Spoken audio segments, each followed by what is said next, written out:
Uno. Hola, hoy día vamos a conversar del caso del asesinato, del homicidio del presidente Salvador Allende. Salvador Allende fue un hombre que fue un nosotros, fue un dirigente que encabezó un colectivo de lucha durante un largo proceso y periodo de la historia de Chile. Fue un joven ministro de Salud durante el gobierno del presidente Pedro Aguirre Cerda y estuvo en el origen del Servicio Nacional de Salud, en su creación y en lo que fue los temas más relevantes de la salud pública de este país para el pueblo chileno, y tuvo el coraje de no seguir, de retirarse de ese gobierno cuando ese se derechizó, así como tuvo el coraje de abandonar su partido, el Partido Socialista, cuando en un momento de la historia política se derechizó y no estuvo acorde a los intereses del pueblo chileno. Salvador Allende encabezó el proceso democratizador más importante que conozca la historia republicana chilena. La Unidad Popular no solo construyó la perspectiva hacia el socialismo en democracia, en la construcción de un poder democrático y popular, sino que además tiene su origen la nacionalización del cobre, que hasta nuestros días, a pesar de su desnacionalización, sigue siendo el sueldo de Chile, desde donde tenemos posibilidades de mejorar e invertir en salud, en educación, en vivienda. Salvador Allende nacionalizó la banca, pasó una cantidad importante de empresas al área social que permitieron un desarrollo gigantesco. Salvador Allende habló de un medio litro de leche para cada niño chileno. Salvador Allende fue parte de un proceso, fue además un internacionalista, un hombre de la integración latinoamericana, solidario con la Revolución Cubana, solidario con los procesos de liberación como Vietnam y otros. Salvador Allende no solo es pasado, Salvador Allende fue además un demócrata revolucionario y consecuente. Yo, como tantos otros, como allendista, junto con un grupo de profesionales y de dirigentes sociales del socialismo allendista, fuimos querellantes en la muerte, el homicidio, así lo caracterizamos, del presidente Salvador Allende. Y lo hice porque como ciudadano y todos nosotros sentimos el deber, porque Salvador Allende no era ni es familiar nuestro, pero sí es parte de la historia de Chile, pero además es parte del pasado, pero del presente y del futuro de Chile. Y lo digo por dos razones, porque la transición chilena tuvo una profunda impunidad, estuvo construida en la impunidad no solo económica, política y social en materia de derechos humanos. Y dos momentos de impunidad podríamos retener o señalar como fundamentales. Uno, la detención del dictador Augusto Pinochet en Inglaterra y la manera en que el gobierno de turno, el gobierno de la Concertación, jugó en favor de que fuera liberado con la supuesta discurso de que fuera juzgado en Chile, que finalmente se fue y murió en la impunidad.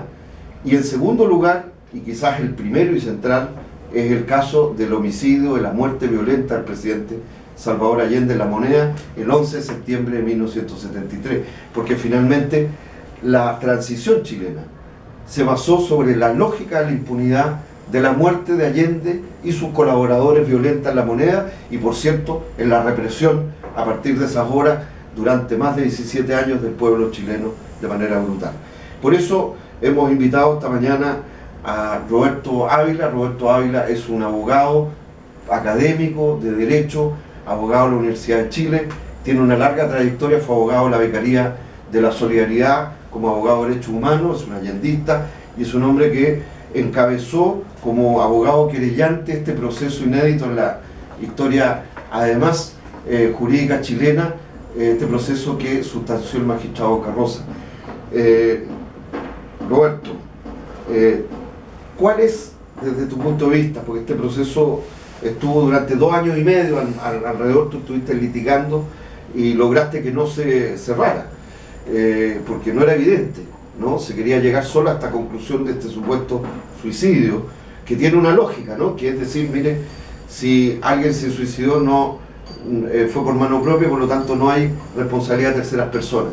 ¿Cuál es primero tu balance y cuáles son los elementos centrales del proceso por la muerte del homicidio o el homicidio? Quiero que nos expliques cómo lo caracterizaste en la presentación del caso de Salvador Allende, que hoy día está sobreseído, y cómo lo ves a la luz del tiempo y cómo lo ves hoy día a partir de esta experiencia.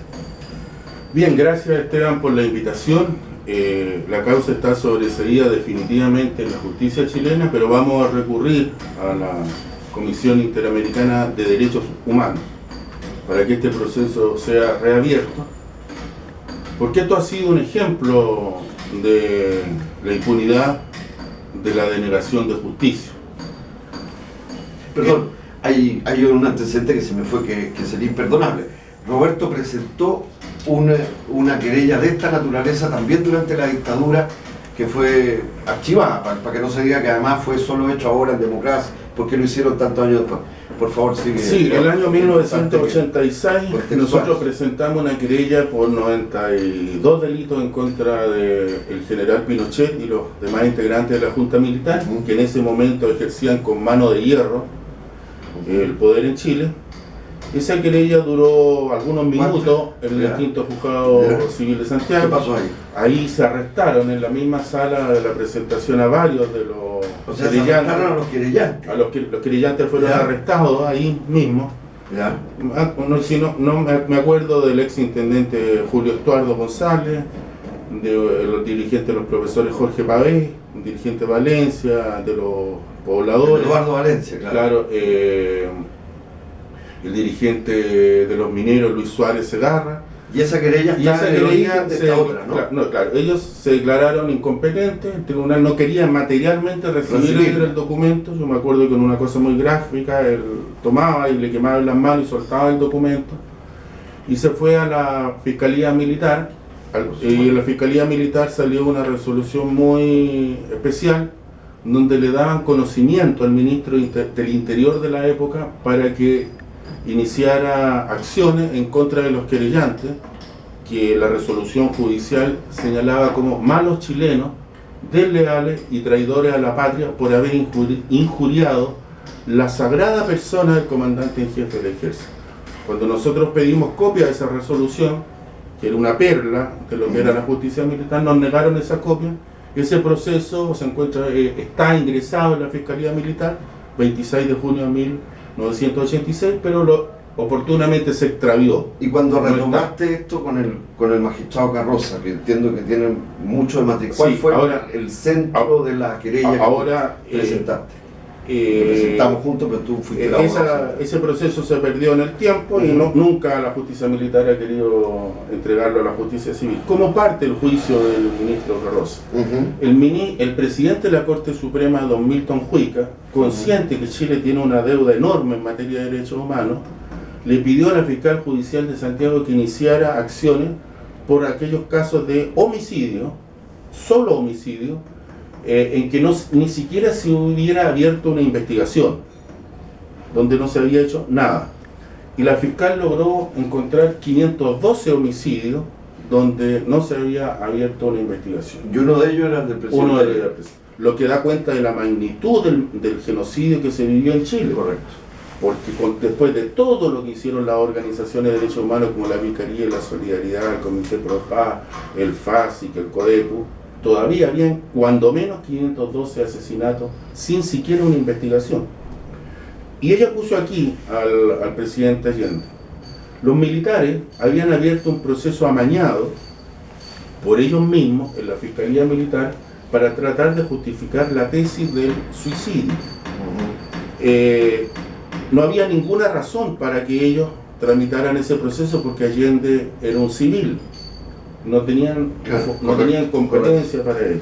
Y fue un proceso tan irregular que incluso la versión de la brigada de homicidio, avalando... De la época. Sí, de la época, correcto, que la dirigía un funcionario policial de carrera, Pedro Espinosa, consta en la investigación de Mario Carroza que para que él firmara la tesis del suicidio a nombre de la Policía de Investigación, 12 oficiales del Servicio de Inteligencia Militar le pusieron una pistola en la cabeza en el cuartel general de la Policía de Investigación. Ese fue el tipo de proceso, con una autopsia practicada no en el Servicio Médico Legal, sino que en el Hospital Militar, solo ante médicos militares. Ninguna garantía, por lo tanto. De ninguna especie. O sea, eso era más bien una maniobra de encubrimiento, y así lo entiende la justicia hoy día, 40 años después, o 38 años después, hace un par de años atrás, y se inicia este proceso. Este proceso evidentemente tiene todos los indicios de que hay un delito. Se produce un alzamiento militar el 11 de septiembre de la mañana. A las 2 de la tarde el Palacio Presidencial está bombardeado, incendiado, y el presidente yace muerto en su despacho. Y además Allende no se levantó deprimido ese día pensando como tú lo has suicidarse, dicho, y ¿no? también los suicidios se producen mayoritariamente por una situación de depresión.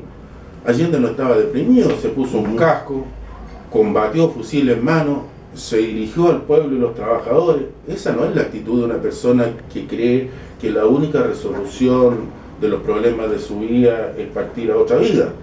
Esa no es la actitud de un suicida. Pero el resultado, suicidio, que es una categoría jurídica y no médica, como ya veremos, el resultado, el palacio incendiado, destruido, presidente muerto y una represión desatada en todo el país. Evidentemente hablan de un delito. Esa es la base de la presentación jurídica que tú redactaste. Claro, aquí se generaban dos, admitida. claro, se generaban dos posibilidades investigativas. Una era que el suicidio es una categoría jurídica y no médica. Puede alguien darse muerte por mano propia y no por eso se constituye en suicidio. Tiene que haber una voluntad autónoma, libre de poner fin a sus días. Cuando luego del atentado a las Torres Gemelas, estas se incendiaban y algunos infortunados se arrojaron al vacío, se discutió por las compañías de seguros si esto era suicidio o no. Y la Suprema Corte de Estados Unidos, que le sirve a tantos chilenos de tantos ejemplos, ahora no sirvió el ejemplo, consideró que eso era un homicidio y no era un suicidio, porque las personas no fueron al World Trade Center en la idea de morir. Exactamente. Allende no se levantó con la voluntad de morir el 11 de septiembre, no vino a la Moneda para suicidarse. Esa primera posibilidad de una coacción de tal magnitud que obliga a una persona a poner fin a su día por mano propia es también homicidio. Es también homicidio, sí. Esa era una línea investigativa. Okay. La otra línea investigativa era que los militares le habían dado muerte directamente. Y aquí aparece... ¿Eso qué piensas sobre el proceso? Y aquí el proceso dejó muchas incógnitas, muchas cosas sin investigar, muchas cosas a medio investigar. Se permitieron explicaciones que no satisfacerían ni siquiera a un niño, menos una investigación judicial. Partamos por don René Rivero, teniente de ejército en ese momento de la Escuela de Infantería de San Bernardo. Esa es una de las unidades militares que asalta el Palacio de la Moneda. Como sabemos, las fuerzas militares estaban acuarteladas en la noche, en la madrugada del 11 de septiembre en todo el país. Solo un oficial con mando de tropas no estaba acuartelado, de acuerdo a su propia versión. ¿Quién era? El señor René Rivero. Él dijo que él estaba en su casa. Correcto. Todo el ejército acuartelado, pero él no, de acuerdo a su versión. Y que cuando él escucha por la radio que hay un golpe de Estado, entonces él se dirige no a su unidad militar, sino a la escuela militar, porque allí practicaba pentatlón. Esa explicación que él da en el tribunal es muy poco creíble.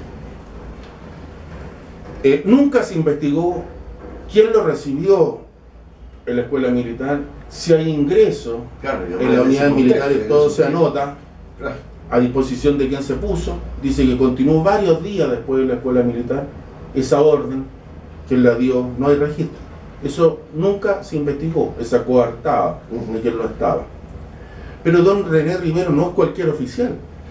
Él está involucrado en la matanza de dirigentes comunistas de Calle Conferencia. No solo involucrados, procesados, y lo más probablemente es que sea condenado. Está firmando en esa causa. Y tiene una larga trayectoria en los servicios... Como violador de derechos humanos. Claro, en los servicios de la DINA, ya, en la represión de la dictadura. Y uno se pregunta por qué aparece la imputación a René Rivero como el autor directo de los disparos. Y esta imputación la hace el fiscal Robert Scherer que investiga, perdón, el jefe del FBI para América Latina, con sede en Buenos Aires, al año 78, don Robert Scherer, ¿ya? O sea, el jefe de la policía norteamericana para América Latina, él dice que él es el primero que señala que René Rivero es el que dispara sobre Allende. Esto está recogido en el libro Laberinto del fiscal Proper, que investiga el asesinato de Orlando Letelier. Los norteamericanos son gente, sobre todo un fiscal y un jefe del FBI, muy bien informado. No nos olvidemos que Manuel Contreras, jefe de la DINA, fue informante rentado hasta muy avanzado el año 1975. Y que estuvieron en el origen del apoyo al golpe completo, ¿no? Ellos saben, cuando los americanos dicen algo, saben las cosas. Pues ahora, en esta imputación es una represalia. ¿Por qué viene la imputación? Se las puedo explicar muy brevemente. Cuando se investiga el homicidio de Orlando Letelier, los norteamericanos tienen dos fotografías y tratan de buscar quiénes son. ¿Quiénes son en realidad los que intentaron conseguir pasaportes falsos en Paraguay? Son Michael Townley y Armando Fernández Lara. Fueron con nombres falsos. Dijeron que se llamaban Alejandro Romeral y Juan William Rose.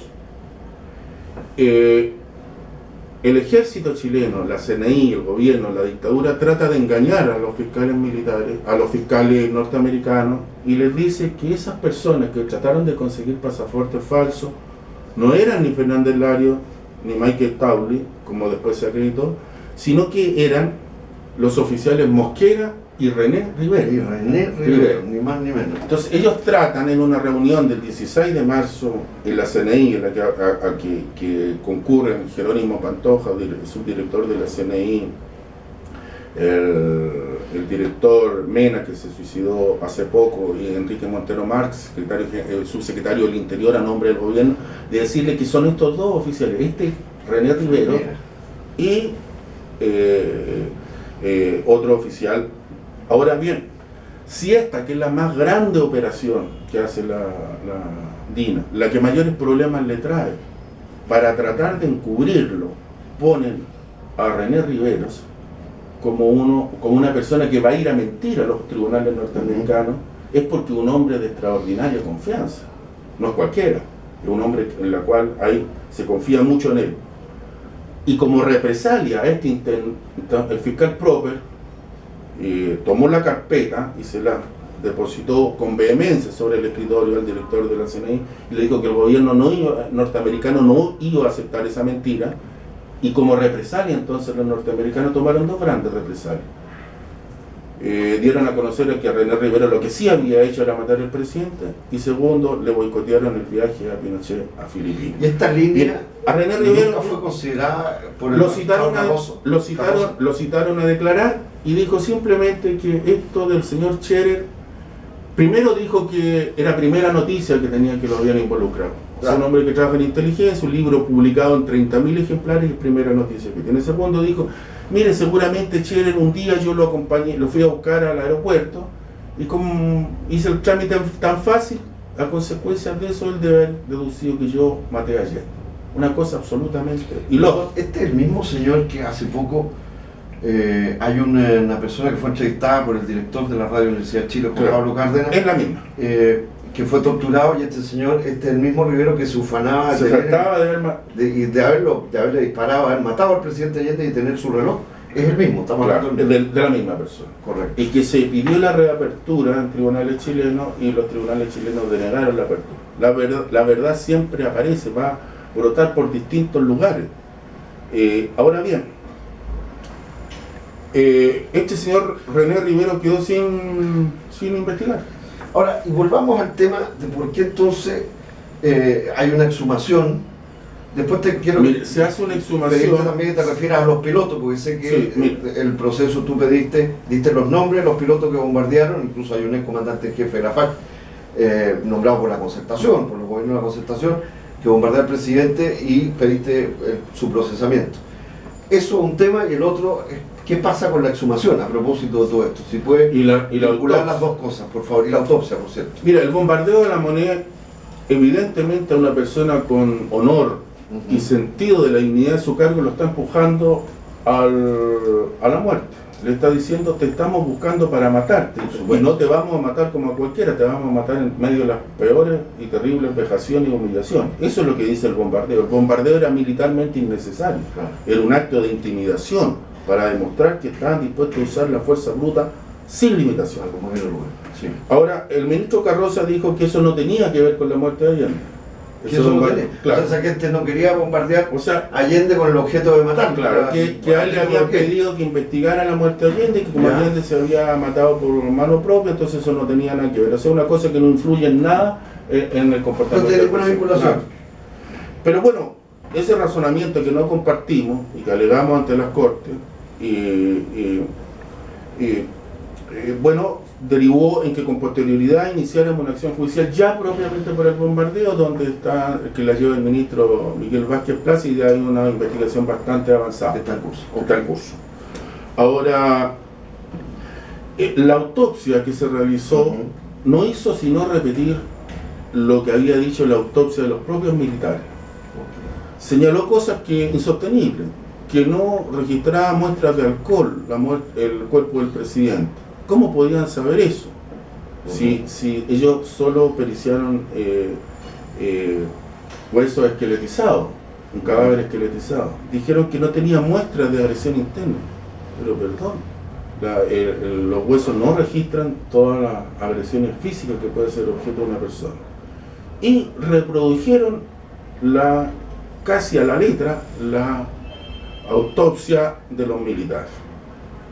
No sé yo, se le rinde el homenaje, y a veces él se hace auto-homenaje. Don Patricio Busto, director del Servicio Médico Legal, dice que él fue del MIR en un tiempo, que fue víctima de violaciones de derechos humanos. Probablemente sea así, pero su comportamiento en el proceso de Allende es negligente, por decirlo menos, en el caso de la muerte del presidente Allende.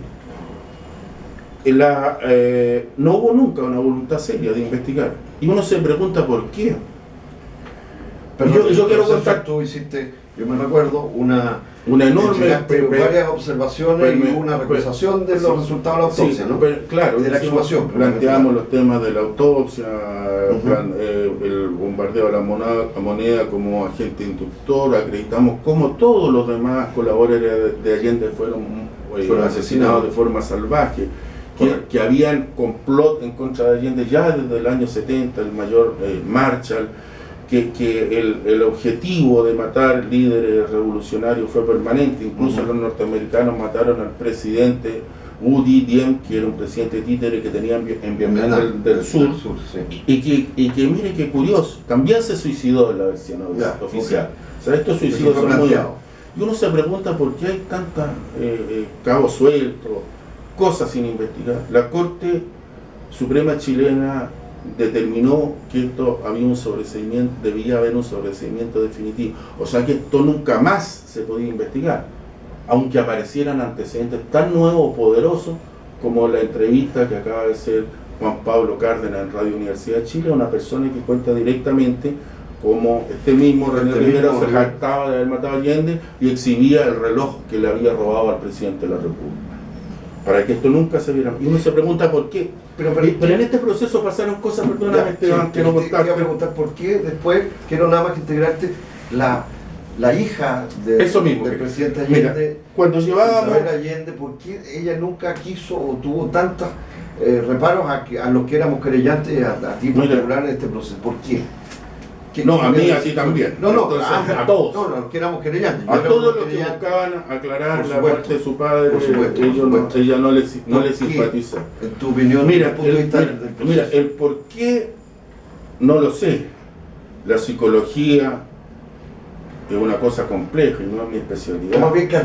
Las ambiciones, las motivaciones de la gente, no sé. Lo único que te puedo decir es que soy un abogado hace 30 años y es primera vez que veo que la hija de una persona fallecida por acción de tercero va a los tribunales a crear todas las condiciones y a decirle al ministro que no investigue.